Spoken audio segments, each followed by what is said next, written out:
Hello student, हम efficiency calculate कर रहे थे ट्रांसफार्मर कपल्ड पावर एम्पलीफायर की class a transformer coupled power amplifier की एफिशिएंसी कैलकुलेट कर रहे हैं। तो अब हम देखते हैं कि इसकी एफिशिएंसी कितनी होती है। एसी पावर जो लोड को डिलीवर हो रही है वो क्या होती है, आरएमएस और वोल्टेज और करंट का गुणा होती है। आरएमएस वैल्यू होती है वोल्टेज की और करंट की आरएमएस वैल्यू होती है। तो V R M S into I R M S, V R M S क्या होता है, V M by root two, I R M S I M by root two. तो ये V M I M by two हो गया था, 1/2।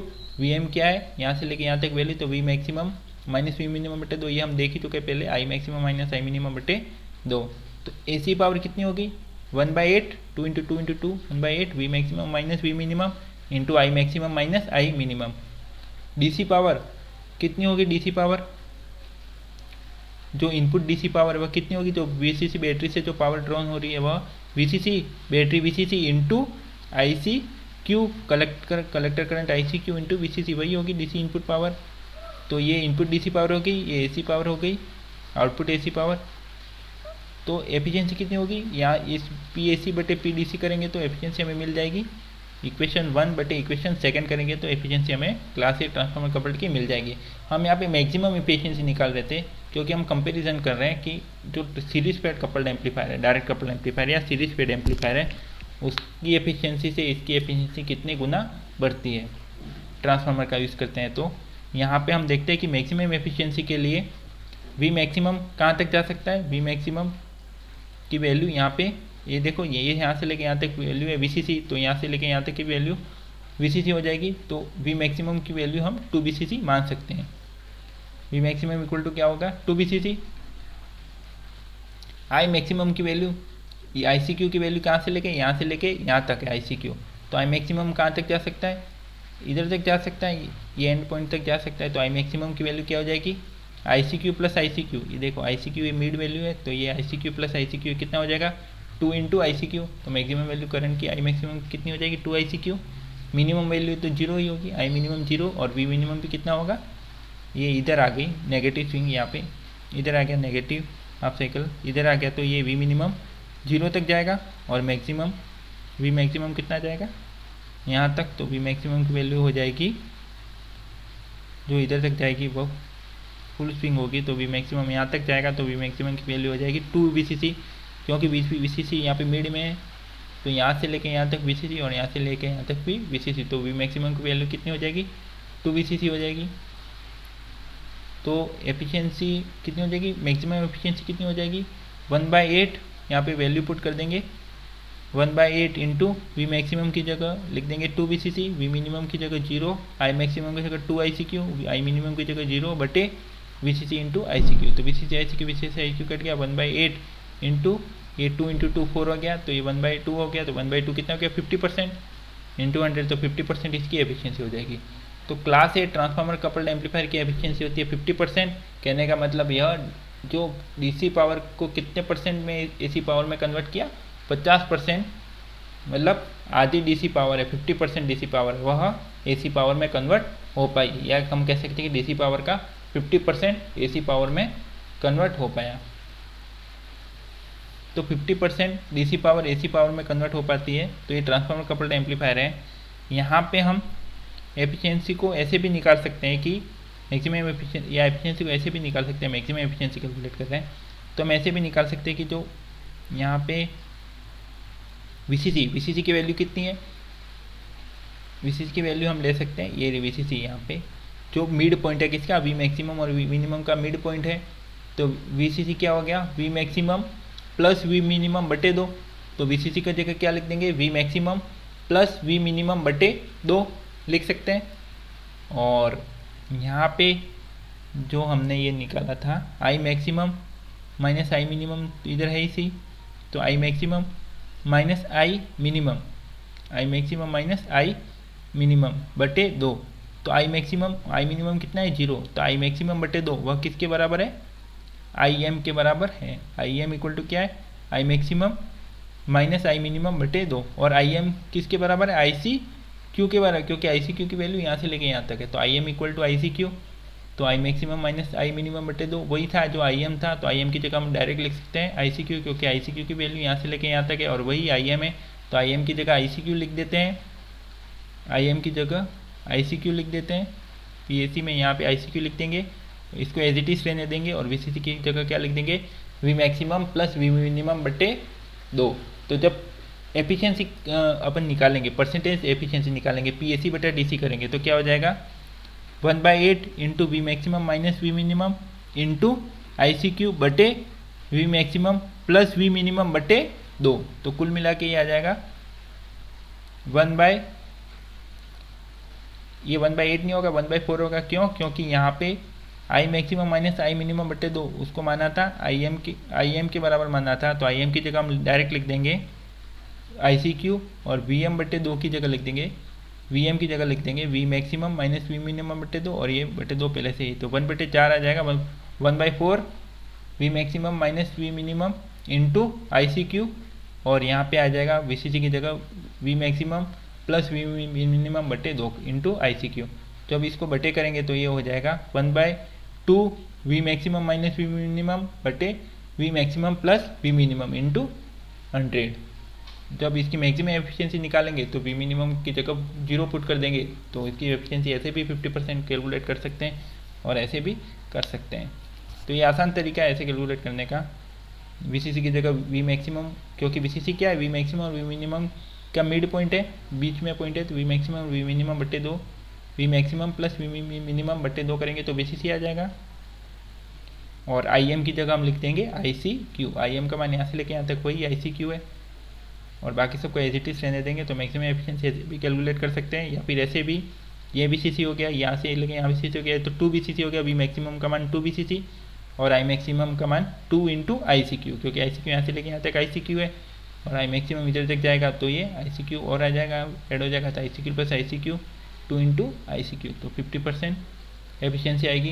कहने का मतलब 50% DC पावर को AC पावर में चेंज किया, 50% DC पावर AC पावर में कन्वर्ट हो पाई। तो ये ट्रांसफार्मर कपल्ड एम्पलीफायर था। इसमें इम्पीडेंस मैचिंग के द्वारा मैक्सिमम पावर ट्रांसफर करते हैं लोड को।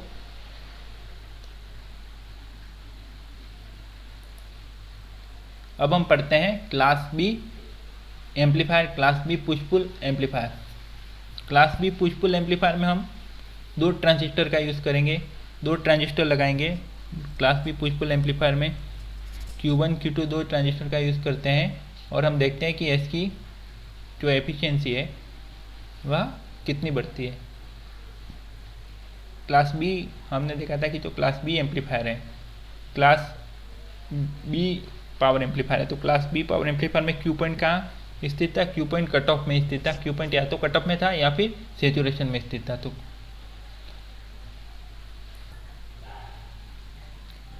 यहाँ पर क्लास B में Q पॉइंट कट ऑफ में स्थित था या सेचुरेशन में स्थित था। तो कट ऑफ में जैसे स्थित होगा, तो कट ऑफ में स्थित होने से क्या होता है कि इसकी जो नेगेटिव हाफ साइकिल आ रही थी वह नहीं आ रही थी आउटपुट में, नेगेटिव हाफ साइकिल कट हो गई थी और केवल पॉजिटिव हाफ साइकिल हमें आउटपुट में मिल रही थी क्लास B पावर एम्पलीफायर में। तो यहाँ पे डिस्टोर्शन उत्पन्न होता है, डिस्टोर्शन पैदा होगा, तो वह हम देखते हैं। लेकिन डिस्टोर्शन पैदा होगा, लेकिन इसकी जो एफिशिएंसी है क्लास B पावर एम्पलीफायर की एफिशिएंसी वह बढ़ जाती है।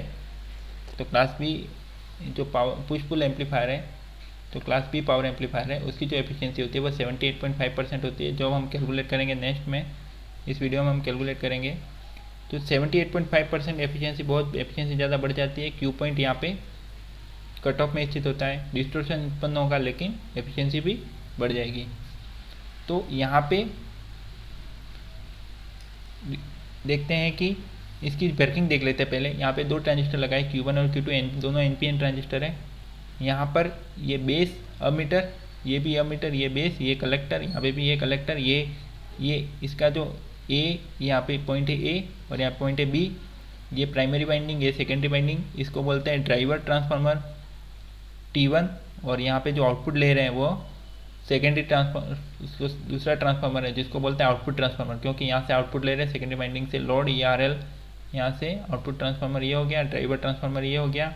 ये इनपुट सिग्नल अप्लाई कर रहे हैं VS और आउटपुट वोल्टेज दे रहे हैं V0। और यहाँ पे जो VCC बैटरी है, यहाँ पे स्टेप ये जो है वह सेंटर टैप किया हुआ है, सेंटर टैप किया हुआ है यहाँ पे, और VCC बैटरी लगाई हुई है। तो सेंटर टैप ट्रांसफार्मर है यहाँ पे और VCC बैटरी ये लगाइए, माइनस ये इधर है, प्लस ये रहा। यहाँ पे हम देखते हैं कि यहाँ पे ग्राउंड कर रहे हैं, यहाँ पे ग्राउंड नहीं किया, यहाँ पे ग्राउंड होता है। तो जब इसकी वर्किंग देख लेते हैं। जब AC सिग्नल को अपन अप्लाई करते हैं, जब AC सिग्नल अप्लाई करते हैं तब क्या होगा, जब AC सिग्नल अप्लाई करेंगे तब क्या होगा कि जो पॉजिटिव हाफ साइकिल में, ये पॉजिटिव हाफ साइकिल जब यहाँ पे आएगी तो यहाँ का जो एंड A है, यहाँ के जो ये वाला हिस्सा है, ये वाला यहाँ पे पॉजिटिव आएगा, यहाँ पे पॉजिटिव वोल्टेज होगा और यहाँ पे नेगेटिव वोल्टेज आएगा। तो यहाँ पे पॉजिटिव वोल्टेज आने से क्या होगा कि ये जो है ट्रांजिस्टर, जो Q1 ट्रांजिस्टर है उसका जो बेस एमीटर है वह फॉरवर्ड बायस में हो जाएगा। कहने का मतलब फॉरवर्ड बायस होगा तो यहाँ पे ये कंडक्शन करेगा, Q1 कंडक्ट करेगा, Q1 कंडक्ट करेगा और उसी टाइम Q2 क्या हो जाएगा, कट ऑफ हो जाएगा। क्यों? क्योंकि Q2 में यहाँ पे बेस में जो नेगेटिव वोल्टेज मिल रहा था, नेगेटिव वोल्टेज यहाँ पे मिलने से क्या होगा, जो बेस एमीटर है वह रिवर्स बायस होगा। क्यों? क्योंकि जो यहाँ पे NPN ट्रांजिस्टर, तो ये N, ये P और ये N, P यहाँ पे पॉजिटिव और यहाँ पे B पे जो एंड B पे है, ये जो इस सिरे पे यहाँ पे नेगेटिव वोल्टेज मिलेगा। तो नेगेटिव पॉजिटिव क्या होगा, रिवर्स बायस।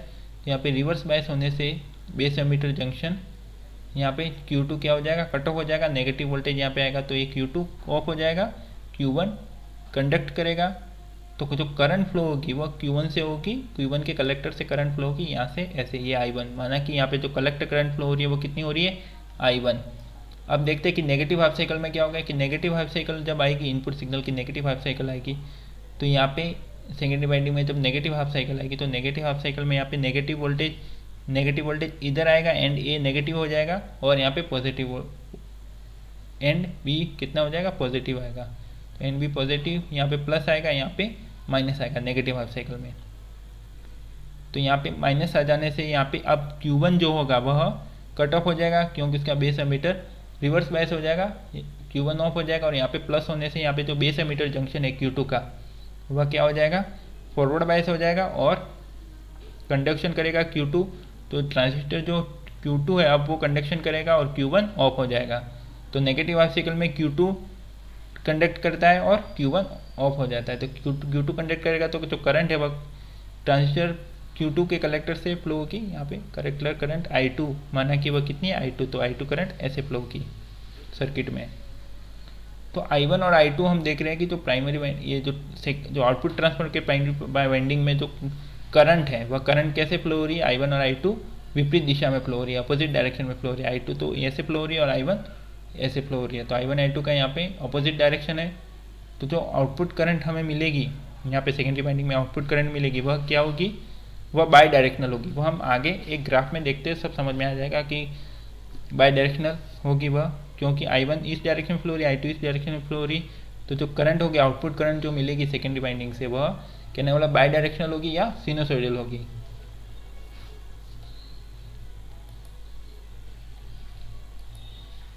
ये माना कि जो ए एंड ए पे वोल्टेज है वह ऐसा है, पॉजिटिव हाफ साइकिल ऐसे मिलेगी और जो बेस यहाँ पे एंड बी है, एंड बी का वोल्टेज यहाँ से नेगेटिव फिर पॉजिटिव, पहले नेगेटिव होता है वोल्टेज, फिर पॉजिटिव आता है, फिर नेगेटिव होता है, फिर पॉजिटिव होता है। क्योंकि जब पॉजिटिव हाफ साइकिल आएगी तो एंड ए पहले पॉजिटिव होगा, फिर जो नेगेटिव हाफ साइकिल तब नेगेटिव होगा। वैसे वैसे जो एंड बी है, एंड बी पे जो वोल्टेज है वी बी वह पहले होगा नेगेटिव, पॉजिटिव हाफ साइकिल में ये बैंड बी नेगेटिव होता है, फिर नेगेटिव हाफ साइकिल आती है तब ये पॉजिटिव होता है, फिर नेगेटिव होता है, फिर पॉजिटिव होता है। तो ये ऐसे होता है। तो वी बी ऐसे बनेगी, ऐसी ये ऐसी करंट है तो ऐसी करंट ऐसे यहाँ पे बनेगी, यहाँ पे वी बी वोल्टेज है वह ऐसे बनेगी इसकी। और यहाँ पे I1 करंट है, वो I1 करंट जो हमने देखा था कि कलेक्टर करंट I1 कैसे फ्लो होगी, Q1 में केवल पॉजिटिव हाफ साइकिल में फ्लो होती है करंट I1, केवल पॉजिटिव हाफ साइकिल में करंट फ्लो होगी I1। और I2 करंट कब फ्लो होती है, जब नेगेटिव हाफ साइकिल आता है तब Q2 ट्रांजिस्टर कंडक्ट करता है तो नेगेटिव हाफ साइकिल में I2 करंट बहती है। नेगेटिव हाफ साइकिल में किसके, एंड ए का नेगेटिव हाफ साइकिल होगा ना, जो इनपुट सिग्नल है उसका नेगेटिव हाफ साइकिल होगा। तो जो एंड है वो उस टाइम हो जाएगा नेगेटिव और एंड बी हो जाएगा वो पॉजिटिव हो जाएगा। तो यहाँ पे केवल जब एंड बी पॉजिटिव होएगा तभी I2 करंट फ्लो होगी, कलेक्टर करंट फ्लो होगी। तो I2 ऐसे आएगी जब वोल्टेज जो बी है, बी पे जो वोल्टेज है वह एंड बी पे वोल्टेज पॉजिटिव होएगा। तो एंड बी पे वोल्टेज पॉजिटिव आएगा तब I2 करंट फ्लो होगी, और एंड ए पे जब वोल्टेज पॉजिटिव आएगा तब I1 करंट फ्लो होगी। ये I1 जब एंड ए पे यहाँ पे पॉजिटिव होगा, यहाँ पे पॉजिटिव होगा तब I1 करंट, और एंड बी पे जब पॉजिटिव वोल्टेज आएगा तब Q2 ऑन हो, Q2 कंडक्ट करेगा। तो यहाँ पे पॉजिटिव, यहाँ पे पॉजिटिव होगा तो I2 करंट ऐसे होगी। तो जो ओवरऑल जो यहाँ पे जो करंट फ्लो होगी, जो सेकेंडरी वाइंडिंग में फ्लो होगी आउटपुट ट्रांसफार्मर के, वह कितनी होगी? I इक्वल टू के इंटू I1 माइनस I2। ये I1 माइनस I2 कैसे आया? क्योंकि दोनों अपोजिट डायरेक्शन में फ्लो हो रही है, तो I1 माइनस I2 आएगा, और k कांस्टेंट है तो I इक्वल टू हो जाएगा k into I1 minus I2। तो I1 माइनस I2 कितना आएगा? ये I1, और I2 को माइनस करेंगे तो यहाँ पे नेगेटिव में आ जाएगा। नेगेटिव माइनस I2 कैसे बनेगी इसका साइकिल? यहाँ पे नेगेटिव में आ जाएगा इसका